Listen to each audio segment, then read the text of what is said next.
Hey, ladies and gentlemen, welcome back to another coin episode where we talk about the commemorative half dollar series.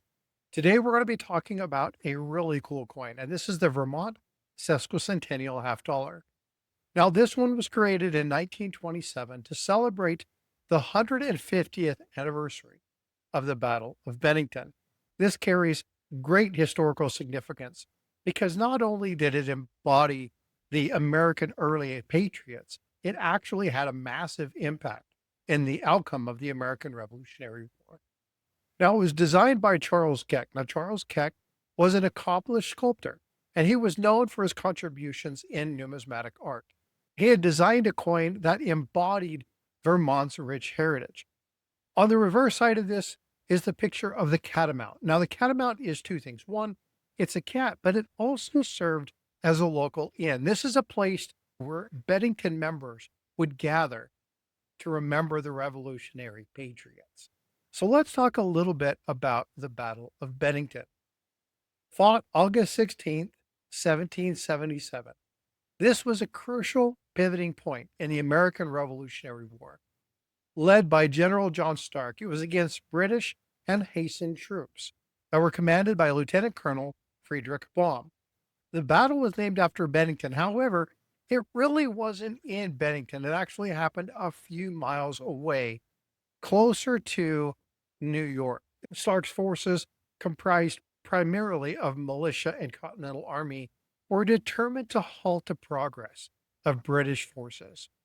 And they did so there at Bennington. Stark's strategic display focused on exploiting the terrain and elements of surprise. He positioned his troops atop the hills of wooded areas and created areas of effective ambush for the British forces.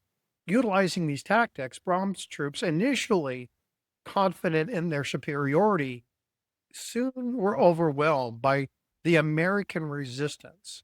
See, this was the first time that Brom had faced something like this, and Stark had rallied his troop with these words: "There are your enemy, the Redcoats and the Tories. Either we beat them today, or Marley Stark sleeps a widow tonight." The battle cry was inspiring to his troops, and it led to the decisive victory of the Americans. It's clear why they chose this particular one to honor Vermont in the sesquicentennial celebration. The other thing that was really important in this particular battle is how it gained favor with the French troops. The French were pivotal in the winning of the Revolutionary War. Not only their supply lines, their ships, but their relations with the Native American tribes throughout Canada really helped the American cause. Today, the sesquicentennial half dollar is highly valued amongst collectors, and there's a couple different reasons for this. Number one, it's a beautiful coin, right? When we look at this, you see the obverse and the reverse. There's a very nice, elegant design. It's popular amongst historians that want to understand the enduring legacy that is there with Vermont and its role within the American Revolution. According to David Hall of PCGS, there was actually talk of striking this just like in the last sesquicentennial celebration coin in both silver and gold. Unfortunately, the gold coin didn't quite pan out, but there is something very special about this half dollar, and that is its limited mintage. 28,142 are all you'll find of these. And if you look at auction prices, especially for the high end, you'll understand why.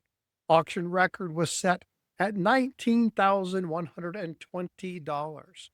And again, when you look at the time between the 1960s and the 1980s, when this coin was really taking off, you can see that it was one of the most expensive coins in the series. It is a great coin. Charles Keck did an amazing design, and I hope you enjoy it. But again, because it's rarity, it might cost you a little bit more. Some of the others on this particular series. There's a couple of videos up here. Go check out one of those and make sure you do me a favor. Hit that like button, comment down below, and let me know what your favorite part of this video was. Take care, be well, be blessed, and I will see you in the streams. See you soon.